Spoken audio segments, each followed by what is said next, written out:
బ్రహ్మముడి. పూర్వం కాశీనగరంలో రాజపాలుడనే యువకుడుండేవాడు.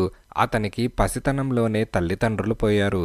అతను ఉన్నతోద్యోగుల సహకారంతో శ్రద్ధగా చదువుకొని దివాణంలో ఒక ఉద్యోగం కూడా సంపాదించాడు. ఉద్యోగం వచ్చాక రాజపాలుడికి పెళ్లి మీద బుద్ధి మళ్ళింది. తల్లిదండ్రులున్నట్టయితే అతనికి అదివరకే పెళ్ళై ఉండేది. ఈ పాటికి భార్య కాపురానికి వచ్చి సంసారం ఏర్పాటై ఉండేది. భార్య లేని కారణం చేత అతనింకా సత్రంలో భోజనము, మఠంలో నిద్ర అన్నట్టుగా జీవితం గడపవలసి వచ్చింది. ఇతరుల సహాయం లేకుండా పెళ్లాడటం సాధ్యం కాదని తెలుసుకొని రాజపాలుడు తన మిత్రుడొకడితో తన మనసులో ఉన్న మాట చెప్పుకున్నాడు. ఫలానా న్యాయాధికారికొక పెళ్లి కావాల్సిన కూతురున్నది. అన్ని విధాలా నీకు తగిన పిల్ల. ఇవాళ రాత్రే నేను వారికి నీ విషయం చెప్పి శతవిధాలా వారిని ఒప్పిస్తాను. రేపు అరుణోదయపు వేళకు మణికర్ణిక ఘట్టం వద్ద మెట్ల మీద మనం కలుసుకుందాం. నీవు అక్కడికి రా. నా ప్రయత్నం ఏమైంది నీకు చెబుతాను అని మిత్రుడన్నాడు. ఆ రాత్రి రాజపాలుడికి కన్ను మూత పడలేదు. 4వ జాము ఆరంభంలోనే అతను బయటకు చూసి అప్పుడే తెల్లవారిపోయిందనుకొని గబగబా మణికర్ణిక ఘట్టానికి బయలుదేరాడు. అతను ఉదయకాంతి అనుకున్నది వెన్నెల. మణికర్ణిక ఘట్టం నిర్జనంగా ఉన్నది. రాజపాలుడు తన స్నేహితుడి కోసం చాలాసేపు వేచి ఉండవలసి వస్తుందనుకుంటూ ఉండగా దూరాన మెట్ల మీద ఎవరో కూర్చొని ఉండటం కనపడింది. ఆ మనిషితో కబుర్లు చెబుతూ కాసేపు కాలక్షేపం చేయవచ్చు కదా అని రాజపాలుడు ఆయనను సమీపించాడు. మెట్ల మీద కూర్చొని ఉన్నవాడు వృద్ధుడు. ఆయన వెన్నెల కాంతిలో పత్రాలపైన ఏదో దీక్షగా రాస్తున్నాడు.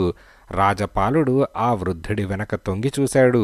కాని వృద్ధుడు రాస్తున్న లిపి చాలా వింతగా ఉన్నది.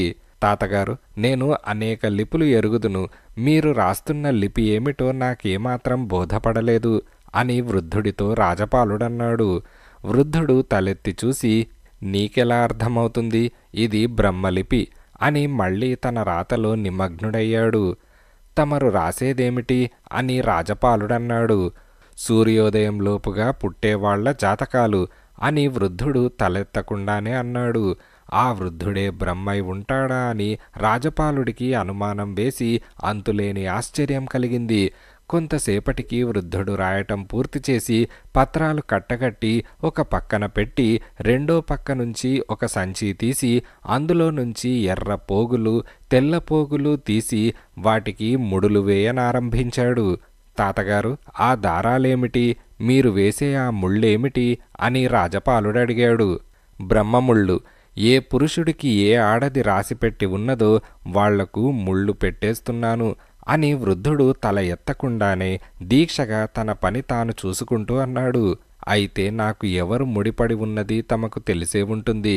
మరి కాసేపట్లో నా వివాహం స్థిరమైనట్లు వార్త వస్తుందని నా మిత్రుడి కోసం ఎదురుచూస్తున్నాను అని రాజపాలుడు ఎంతో ఉత్సాహంగా అన్నాడు. వృద్ధుడు తలెత్తి అతని కేసి చూసి, నీ పెళ్ళి ఇంతలో జరగదు. నీకు కాబోయే భార్య ఇప్పుడింకా 3 ఏళ్ల పిల్ల. ఆ పిల్లకు 17వ ఏడు వచ్చేదాకా మీ ఇద్దరికీ వివాహం జరగదు అని అన్నాడు. ఇంకా 14 ఏళ్ల దాకా నా పెళ్లి కాదా? ఎంత దారుణం! నేను నమ్మను అని రాజపాలుడన్నాడు. అలా చూడు, ఆ వచ్చే ఒంటి కన్ను దాని చంకనున్నదే నీ కాబోయే భార్య అని వృద్ధుడన్నాడు. రాజపాలుడు గబగబా మెట్లెక్కి వచ్చి వృద్ధురాల్ని సమీపించాడు. ఆ వృద్ధురాలికి ఒక కన్ను గుడ్డి, కుళ్ళుగుడ్డలు కట్టుకొని ఉన్నది. ఆమె పిల్లను పైమెట్టు పైన మెల్లగా కూర్చోబెట్టి గంగలో స్నానం చేయటానికి గబగబా మెట్లు దిగి వెళ్ళింది. ఆ పిల్లకు 3 ఏళ్ల వయస్సే ఉంటుంది. ఆ పిల్ల ఆ ఒంటి కన్ను వృద్ధురాలు కూతురై ఉంటుంది. ఆ పిల్ల తనకు భార్య అవుతుందంటే రాజపాలుడికి భరించరాని రోత కలిగింది. వృద్ధుడి కోసం చూస్తే ఎక్కడా కనపడలేదు. ఆ వృద్ధుడి మాటలు నమ్మాలో నమ్మరాదో రాజపాలుడు ఆ క్షణంలో నిర్ణయించుకోలేకపోయాడు. ఆ పిల్లను చంపేస్తే గాని అతని మనస్సు స్థిమితపడేటట్లు లేదు. అతను తన మిత్రుడి కోసం ఇంకా వేచి ఉండదలచలేదు. అతను తలపెట్టిన పని నెరవేరి ఉంటే అతడు తనను కలుసుకునేవాడే. బహుశా పని జరిగి ఉండదు. అలా అనుకొని రాజపాలుడు ఊళ్ళోకి బయలుదేరాడు. కొంత దూరం వెళ్లేసరికి అతనికి తెలిసిన దివాణం నౌకరొకడు కనిపించాడు. రాజపాలుడు వాణ్ణి దగ్గరకు పిలిచి, ఒరేయ్, చిన్నపిల్ల రూపంలో ఒక పిశాచి ఉన్నది. ఇప్పుడే వెళ్ళి నువ్వు దాన్ని కత్తితో పొడిచి చంపావంటే నీకు 10 వరహాలు బహుమానమిస్తాను, ఏమంటావ్ అని అన్నాడు. పిశాచిని చంపాల్సిందే, అది ఎక్కడున్నదో చూపించండి, ఇప్పుడే చంపి వస్తాను అని నౌకరన్నాడు. రాజపాలుడు వాణ్ణి వెంటబెట్టుకొని వెనక్కు వచ్చేసరికి 1 స్నానం పూర్తి చేసి పిల్లనెత్తుకొని నది నుంచి వెళ్ళిపోతూ కనపడింది. అదిగో ఆ మనిషి చంకలో ఉన్న పిల్లే, నీ పని పూర్తి చేసి నా దగ్గరకురా అని చెప్పి రాజపాలుడు శిశుహత్య కళ్ళారా చూడలేక అక్కడ్నుంచి త్వరగా వెళ్ళిపోయాడు.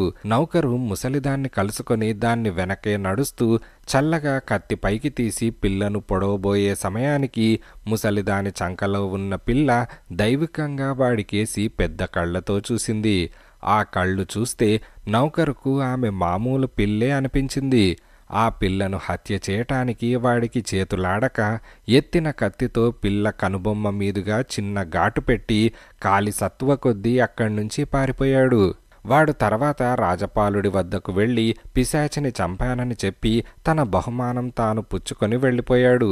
రాజపాలుడు శిశుహత్య చేయించినందుకు బాగానే పశ్చాత్తాపపడ్డాడు గాని తనకా పిల్ల భార్య కాకుండా తప్పిపోయినందుకు చాలా సంతోషించాడు.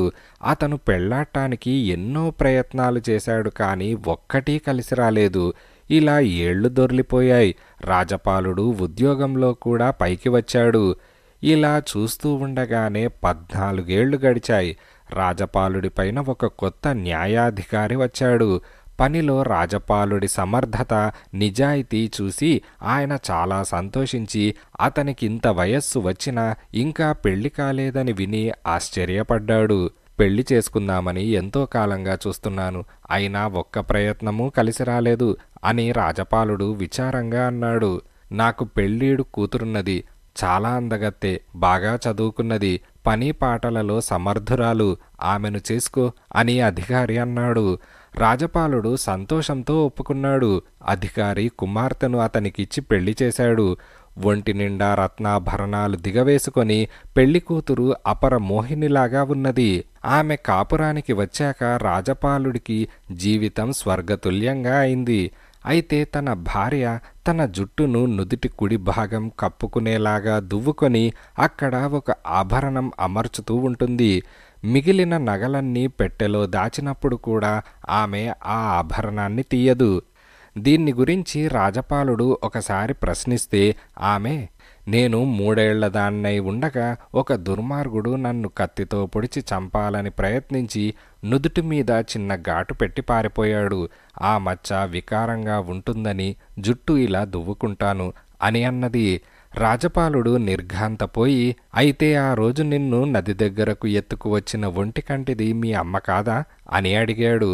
ఆ ప్రశ్నకు ఆమె మరింత నిర్ఘాంతపోయి, ఆ మనిషి మీకెలా తెలుసు? అది నన్ను పెంచిన దాది. నేను ఈ అధికారి సొంత కూతురును కాను, అన్న కూతురును. నాకు కూడా మీలాగే చిన్నతనంలోనే తల్లిదండ్రులు పోయారు. ఓ 1 దాదే నన్ను పెంచింది. మా పినతండ్రి నన్ను పెంపుడు చేసుకున్నాడు అని చెప్పింది. రాజపాలుడు ఏమీ దాచకుండా తన భార్యతో జరిగిందంతా చెప్పాడు. ఆమె అతని దుస్సంకల్పాన్ని గురించి ఆగ్రహించక, అయితే మీరానాడు మణికర్ణిక ఘట్టంలో చూసింది నిజంగా బ్రహ్మదేవుడే అయి ఉంటాడు అని అన్నది.